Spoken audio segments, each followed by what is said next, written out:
Subscribe now and press the bell icon. Never miss an update. Assalamu alaikum students, hope you are doing great. Myself Moaz Manvi doing Doctor of Pharmacy. तो students हमने start किया हुआ था biology class 10 का chapter number 13। आज हमने start करना है स्पोर्ट एंड मूवमेंट। इससे पहले मैं आपको चैप्टर नंबर 10, 11 एंड 12 करवा चुकी हूँ। तो आज हम स्टार्ट करेंगे chapter number 13 sport and movement से। स्टूडेंट्स, स्पोर्ट एंड मूवमेंट्स बताने से पहले सबसे पहले मैं आपको आइडिया दूँ कि हमारी बॉडी के अंदर स्पोर्ट क्यों हमने वर्ड इधर यूज़ किया स्पोर्ट एंड देन हमने यूज़ किया वर्ड मूवमेंट। हम क्यों कह सकते हैं, हम मूव भी तो कर सकते हैं। एक चीज़ याद रखिएगा कि ऑर्गेनिज़म जितना बड़ा होता जाता है, फॉर एग्जांपल एक टाइनी इंसेक्ट से लेके आप जॉइंट ऑर्गेनिजम्स तक जाते हैं, तो there is you need more support. क्यों ज़रूरत होती है? क्योंकि जब आपने मूव करना है, आपका एक स्ट्रक्चर बॉडी का दूसरे स्ट्रक्चर को सपोर्ट करता है। जब एक स्ट्रक्चर आपका बॉडी का दूसरे स्ट्रक्चर को सपोर्ट करेगा, देन यू कैन मूव, तब आपकी मूवमेंट होती है।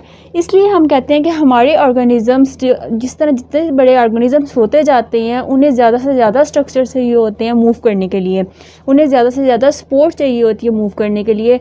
उनकी बॉडी एज आ होल जो मूव करने के लिए ज़्यादा से ज़्यादा मैस चाहिए होता है। जितना ज़्यादा मैस होगा उतना ज़्यादा सपोर्ट चाहिए होगी, उतने ज़्यादा आपको स्ट्रक्चर चाहिए होंगे। तो स्टूडेंट स्टार्ट करते हैं हम स्पोर्ट एंड मूवमेंट से। तो सबसे पहले मैं आपको बताऊँ कि अगर जो एनिमल्स होते हैं, एनिमल्स, इनके अंदर बात ये होती है कि ये इनकी मूवमेंट अलहदा से मैं इसको क्लासीफाई करूँगी और लोकोमोशन को अलहदा से क्लासीफाई करूँगी। For example movement and locomotion. Students, हम बायोलॉजी की टर्म्स वैसे तो अगर देखा जाए सिनोनिम दोनों एक दूसरे के, इंग्लिश में तो दोनों सेम ही हम समझे जाएंगे, लेकिन बायोलॉजी की टर्म में ये थोड़ा दोनों एक दूसरे से थोड़ा सा डिफ़र करते हैं। किस तरह डिफ़र करते हैं? फॉर एग्जांपल हम जब मूवमेंट की बात करते हैं ना, तो हम कहते हैं कि बॉडी का कोई एक पार्ट मूव कर रहा है। फॉर एग्जांपल मैं कहती हूँ ये मेरा हैंड जो है ये मूव कर रहा है, बॉडी का एक पार्ट मूव कर रहा है। लेकिन जब हम लोकोमोशन की बात करेंगे तो हम कहेंगे हमारी एंटायर बॉडी मूव कर रही है। फॉर एग्जांपल एंटायर बॉडी का एक प्लेस से दूसरी प्लेस पे जाना, दैट इज़ लोकोमोशन। अब इस एंटायर बॉडी का मूव करने के लिए, लोकोमोट करने के लिए हमें सारे ज़्यादा से ज़्यादा स्ट्रक्चर चाहिए, ज़्यादा से ज़्यादा सपोर्ट चाहिए। लेकिन जब आपने मूवमेंट की बात करनी है, आपने कहना है कि कोई एक पार्ट आपका बॉडी का मूव कर रहा है। अब फॉर एग्जांपल मेरा हाथ जो है वो मूव कर रहा है। अब इसके सपोर्ट के लिए एल्बो जॉइंट्स होंगे, बोन्स होंगी, मसल्स होंगी, सिर्फ इस साइड के, ठीक है। देन अगर मैं बात करूँगी लोकोमोशन की, तो मैंने इधर से लेके उधर तक मूव करना है, तो मेरे इसमें मेरा फ्रॉम हेड टू टो सारे स्ट्रक्चर्स मूव करेंगे, इसको हम कहेंगे लोकोमोशन। तो स्टूडेंट्स, बायोलॉजी की टर्म में मूवमेंट और लोकोमोशन इसमें थोड़ा सा डिफरेंस है। आपके एग्ज़ाम में पूछा जा सकता है, एज ए MCQ पूछा जा सकता है। स्टूडेंट्स, अब हम बात करते हैं स्केलेटन। अब इस लोकोमोशन में हमने स्केलेटल और स्केलेटल मसल्स, इसके बारे में डिफाइन करना है। सबसे पहले स्केलेटन क्या होता है? स्केलेटन का सबको पता होगा कि framework of hard and bony mass is called skeleton, यानी कि आपके बोन्स की कलेक्शन को हम स्केलेटन कह सकते हैं। आपके बोन्स के मैस को, आपके बोन्स की जितने भी स्ट्रक्चर्स आपके बोन्स के साथ अटैच्ड होते हैं या उसको सपोर्ट करते हैं, हम उसको स्केलेटन की टर्म में डिफाइन कर सकते हैं। फॉर एग्ज़ाम्पल अगर हम इसके स्केलेटन की बात करें, इसके टाइप्स की बात करें, तो हम कहते हैं आपकी बुक के according endoskeleton and exoskeleton. Students, वैसे हाइड्रोस्केलेटन भी एक होता है, इसे हाइड्रोस्टेटिक स्केलेटन भी एक प्रेजेंट होता है, लेकिन आपकी बुक के अकॉर्डिंग है एंडोस्केलेटन एंड एक्सोस्केलेटन। एंडोस्केलेटन वो वाला स्केलेटन होता है जो कि आपकी बॉडी के अंदर प्रेजेंट होता है। फॉर एग्जांपल ह्यूमंस की एग्जांपल आप ले सकते हैं कि ह्यूमंस का skeleton inside the body present होता है, ठीक है। अब एक्सोस्केलेटन क्या है? वो वाला स्केलेटन जो कि आउटसाइड द बॉडी प्रेजेंट होता है। आउटसाइड द बॉडी में हम एग्जांपल जो लेते हैं वो इनवर्टिब्रेट्स में हम ले लेते हैं आर्थ्रोपोड्स। फॉर एग्जांपल कभी अगर आपने आर्थ्रोपोड्स देखे हैं तो उनका skeleton outside the body present हुआ होता है, यानी कि उनके आउटसाइड द शेल्स वगैरह प्रेजेंट होते हैं, उसे हम कहेंगे एक्सोस्केलेटन। और ह्यूमन जो है उनका स्केलेटन इनसाइड द प्रेजेंट होता है। अब जितने भी जिस तरह आप from tiny insects to large organisms, giant organisms आप मूव करते हो, आपका स्केलेटन एक्सोस्केलेटन से एंडोस्केलेटन की तरफ मूव करता जाता है, डेट इज़ एवोल्यूशन, ठीक है स्टूडेंट्स। ये आपके स्केलेटन है। अगर मैं स्केलेटन के बाद आपको इसका फंक्शन का थोड़ा सा आइडिया दूं कि ऐसा क्या चीज़ है स्केलेटन में, जो कि हम लोग क्यों वर्ड चैप्टर पढ़ रहे हैं स्केलेटन का, इसमें क्या है, तो हम कहते हैं कि स्केलेटन जो है सबसे पहले चीज़ सपोर्ट। आपके स्केलेटन आपकी बॉडी को सपोर्ट करता है। किस तरह करता है? आपके जॉइंट्स प्रेजेंट है आपकी बॉडी के अंदर, आपकी बॉडी के अंदर आपकी बोन्स प्रेजेंट है, आपका एक स्ट्रक्चर दूसरे स्ट्रक्चर को सपोर्ट प्रोवाइड कर रहा है। तो हम कहते हैं कि skeleton is the supportive structure in our body. ठीक है, सपोर्ट के बाद अगर हम बात करें तो फॉर एग्जांपल अटैचमेंट। अब आपके मसल्स जो हैं, फॉर एग्जांपल आपके ये जो मसल्स हैं, इन मसल्स ने बोन्स के साथ अटैच होना होता है। ये मसल्स ऐसे तो प्रेजेंट हो नहीं सकते। फॉर एग्जांपल अगर आप एक मसल को निकाल के ऐसे रख दोगे ना, उसका कोई फंक्शन नहीं रहेगा, वो कुछ भी नहीं कर सकेगा। जब तक आप उसको बोन के साथ अटैच नहीं करोगे, वो अपने फंक्शंस कैसे परफॉर्म करेगा?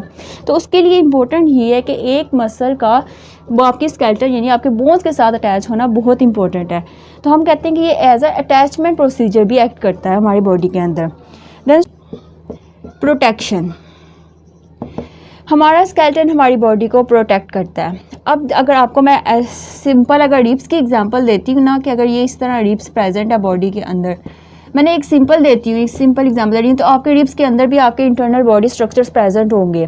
ठीक है, अब आपका जितने भी हमारे वाइटल ऑर्गन्स होते हैं, कौन कौन से, हार्ट ले लें, लिवर ले लें, गॉल ब्लैडर ले लें, स्प्लीन ले लें, ठीक है, आपके जितने भी वाइटल ऑर्गन्स हैं वो प्रोटेक्ट कौन करता है? हमारा स्केलेटन ही उसको प्रोटेक्ट करता है। मतलब एक बोनी फ्रेमवर्क उनके आसपास बांध देता है। फॉर एग्जांपल अगर आप रिब्स के अंदर होती हैं लंग्स, इस तरह प्रेजेंट होती हैं। अब अगर आप देखो तो रिब्स सबसे पहले, अगर आपको इसको आपके ऊपर कोई मैकेनिकल फोर्स लगती है ना, तो आपकी रिब्स आप हर्ट होंगी सबसे पहले। लंग्स आपके प्रोटेक्ट रहेंगे, क्यों? क्योंकि आपकी रिब्स आपके लंग्स को प्रोटेक्ट कर रही हैं।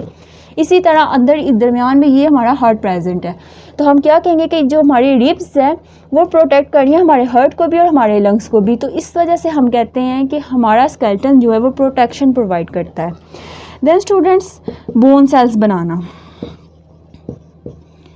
अब हमारी बॉडी में प्रेजेंट होते हैं बोन्स। ठीक है, बोन्स के अंदर डिफरेंट लोकेशंस पे बोन मैरो प्रेजेंट होता है। उस बोन मैरो का काम ये होता है कि बोन सेल्स की फॉर्मेशन करना। इसके अलावा ब्लड सेल्स की फॉर्मेशन करना। हमारे रेड ब्लड सेल्स जो हैं वो बोन मैरो में प्रेजेंट होते हैं।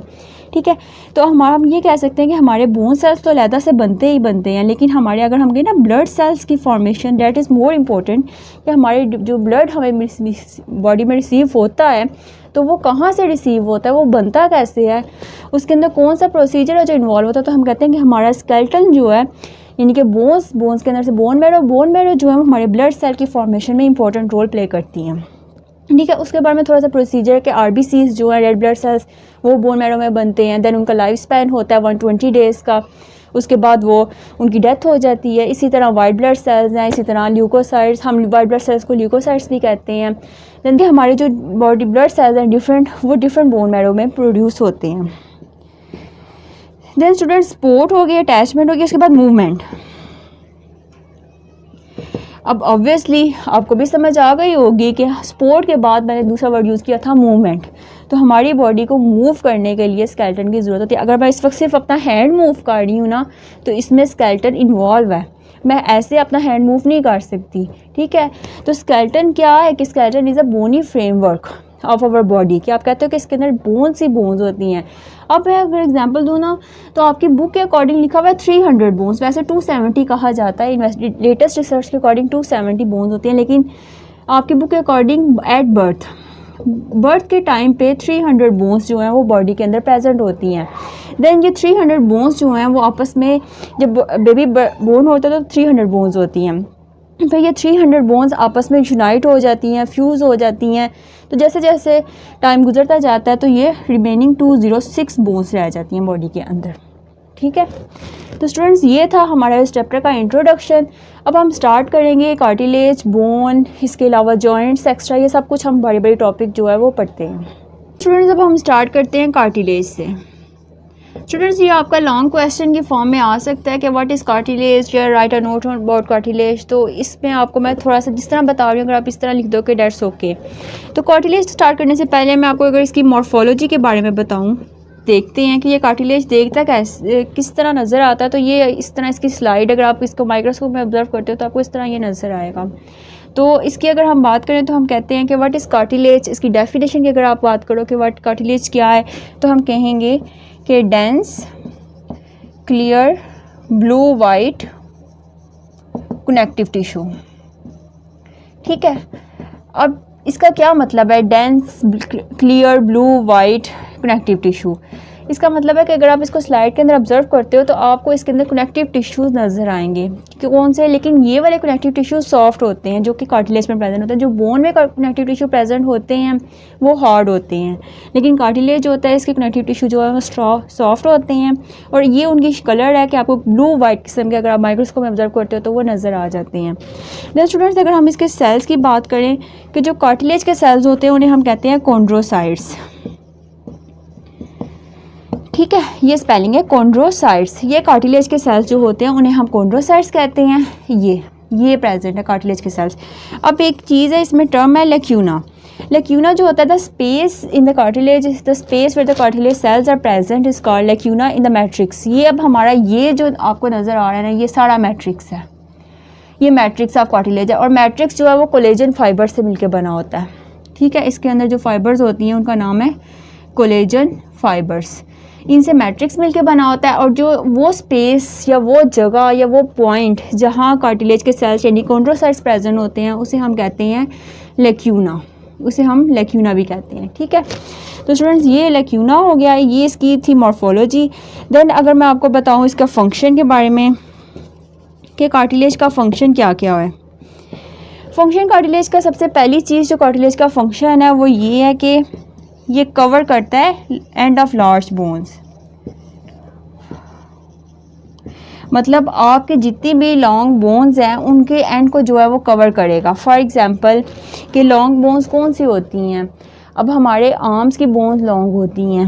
फॉर एग्जांपल ये देख लें रेडियस एंड अल्ना, इस जगह पे रेडियस अल्ना जो बोन्स इधर होती हैं। आपकी लेग्स की जो बोन्स होती हैं उन्हें टिबिया फिब्यूला कहते हैं। ये जो इस तरह की बोन्स होती हैं या थाई बोन जो हो गई, तो इस तरह की बोन्स को हम कहते हैं लॉन्ग बोन्स। ठीक है, सेकंड फंक्शन इसका ये है कि ये प्रोटेक्शन करता है। प्रोटेक्शन इन द सेंस कि ऑब्वियसली ये आपकी बोन को कवर कर रहा है। जब एक चीज़ को वो कवर कर रहा है तो अगर आप कोई चीज़ हर्ट करते हो, उसको कोई फोर्स मैकेनिकल फोर्स लगाते हो तो आपकी बोन ताकि नीचे से सेव रहे, ये जो है ये उस जगह पे आके कार्टिलेज पहले आपका हो जाता है कि वो अपनी फोर्स जो है उसको अब्जॉर्ब कर लेता है। Then the third one is it acts like a cushion. Cushion in the sense कि यही चीज़ आप फोर्स लगाओगे तो कार्टिलेज के अंदर कनेक्टिव टिश्यू तो प्रेजेंट होता है लेकिन सॉफ्ट होता है, तो एज अ कुशन जो होगा यानी कि एज अ पिलो ये एक्ट करेगा ताकि आपकी मैकेनिकल फोर्स जो है वो ज़्यादा एक्ट ना कर पाए, आपकी बोन्स ज़्यादा हर्ट ना हो पाए। तो हम इसलिए कहते हैं कि कार्टिलेज जो है वो एज अ प्रोटेक्शन है of bones. Types of the cartilage that is आपकी बुक के according 3 types and first one is hyaline cartilage. अगर आप हाइलिन कार्टिलेज की बात करो तो आपको होगा ये बॉडी में बहुत ज़्यादा प्रेजेंट होता है, ऑब्वियसली इसके अंदर कोलेजन फाइबर्स प्रेजेंट होंगी। देन ये आपकी लॉन्ग बोन्स के एंड पे होगा या फिर ये nose, trachea, larynx, bronchial tubes, इन जगहों पे इसकी लोकेशन होती है, वहाँ ये प्रेजेंट होता है। The second one is elastic cartilage. Elastic cartilage जो होता है इसकी ये क्वालिटी ये होती है कि इसके अंदर इलास्टिसिटी होती है। क्यों इलास्टिसिटी होती है? क्योंकि इसके अंदर इलास्टिक फाइबर्स भी होती हैं in addition to collagen fibres. मतलब बाकी जो थे उनके अंदर सिर्फ कोलेजन फाइबर्स थी, इसके अंदर कोलेजन के साथ साथ इलास्टिक फाइबर्स भी प्रेजेंट होती हैं, इस वजह से इसकी इलास्टिसिटी ज़्यादा होती है। फॉर एग्जांपल आपके जो एयर के कार्टिलेज होगा, जिस फॉर एग्जांपल पिना, उसका हम कार्टिलेज कहते हैं और ये बहुत सॉफ्ट होता है, इलास्टिसिटी इसके अंदर बहुत ज़्यादा प्रेजेंट होती है। The third one is fibrous cartilage. Fibrous cartilage जो है ये आपकी बॉडी के एंड पे वहाँ प्रेजेंट, ये थोड़ा स्ट्रॉन्ग होता है, टफ होता है, फ्लेक्सिबिलिटी इसकी कम होती है। क्यों? क्योंकि इसके अंदर इलास्टिक फाइबर्स तो प्रेजेंट नहीं होती, लेकिन इसके अंदर थिक कोलेजन फाइबर्स होती हैं। थिक कोलेजन फाइबर्स की वजह, मतलब कोलेजन फाइबर्स बहुत थिक फॉर्म में इसके अंदर प्रेजेंट होती है, इस वजह से इसकी जो टफनेस है वो बहुत ज़्यादा होती है, फ्लेक्सिबिलिटी इसकी बहुत कम होती है। और ये कहाँ प्रेजेंट होता है? इन वर्टिब्रल डिस्क पे, यानी कि जो हमारे वर्टिब्रास के दरमियान में जो स्पेस होती है उसे हम कहते हैं इनवर्टिब्रल डिस्क। तो वहाँ ये डिस्क उधर, वहाँ ये फाइब्रस कार्टिलेज जो है वो प्रेजेंट होता है। तो स्टूडेंट्स ये तो कार्टिलेज था। इसके अलावा अगर मैं आपको थोड़ा सा इसकी प्रॉपर्टीज़ के बारे में बताऊँ, प्रॉपर्टीज़ के अकॉर्डिंग इंपॉर्टेंट पॉइंट्स अगर मैं आपको इसके दूँ तो कार्टिलेज को हम कहते हैं कि कार्टिलेज जो होता है वो ए वस्कुलर होता है। ए वस्कुलर क्या मतलब है? इधर ए वस्कुलर का मतलब होता है कि ब्लड वेसल्स या ब्लड सप्लाई नहीं हो रही। कैसे? अगर तो फिर आपके माइंड में एक पॉइंट आ सकता है कि इधर तो ब्लड सप्लाई हो ही नहीं रही, तो फिर कार्टिलेज के सेल्स जो है उन्हें न्यूट्रिशन कहाँ से मिल रही है? तो डिफ्यूजन का प्रोसेस के ज़रिए यानी कि जो रिमेनिंग जो साइड बाय बोन्स के जो इर्द गिर्द जो कैपिलरीज होती हैं वहाँ से न्यूट्रिएंट्स जो हैं वो डिफ्यूज़ होते हैं और कार्टिलेज में आ जाते हैं। यानी कि आप ये नहीं कह सकते कि डायरेक्ट ब्लड सप्लाई जो है कार्टिलेज को नहीं मिलती, तो इस वजह से हम कहते हैं कि ये ए वस्कुलर होता है। The second point is a neural. अब ए न्यूरल का वर्ड क्यों यूज़ किया? ए का मतलब होता है हमेशा नॉट, ठीक है, इधर भी इस नॉट का मतलब है बाकी वस्कुलर में, यानी कि इसके अंदर ब्लड वेसल्स नहीं मिल रही। ए न्यूरल का मतलब है इसके अंदर नर्व ट्रेन्स यानी कि नर्व एंडिंग्स जो हैं वो नर्व सप्लाई भी नहीं हो रही। तो हम इसे कह सकते हैं कि इसके अंदर ना तो वस्कुलर सप्लाई, ना तो ब्लड सप्लाई हो रही होती है, ना ब्लड वेसल सप्लाई हो रही होती है, और ना ही हमारी नर्व सप्लाई जो हो रही हैं वो इधर हो रही होती हैं। यह कार्टिलेज के सेल्स को, कॉन्ड्रोसाइट्स को जो न्यूट्रिशन मिलती है, यानी कि ये सेल्स किस तरह ग्रो करेंगे, इन्हें ना डिफ्यूजन के प्रोसेस के ज़रिए नियर बाय जो कैपिलरीज वेन जो होती हैं, वेंस आर्टरीज वगैरह, वहाँ से जो फूड हमारा होता है, जो नरिशमेंट होती है वो डिफ्यूज़ होती है और इधर आ जाती है, यानी कि डिफ्यूजन के प्रोसेस के ज़रिए। फ्रेंड्स, ए न्यूरल और ए वस्कुलर ये थोड़ी सी प्रॉपर्टीज़ थी जो कि बतानी थी, कार्टिलेज के रिगार्डिंग इंपॉर्टेंट थी, रिगार्डिंग योर इंपॉर्टेंट MCQ के फॉर्म में आपसे पूछे जा सकती हैं। तो स्टूडेंट्स, ये है कार्टिलेज और उसका स्केलेटन थोड़ा सा हमने डिफाइन किया, कार्टिलेज को पढ़ा है। इंशाल्लाह नेक्स्ट लेक्चर में हम पढ़ते हैं बोन को।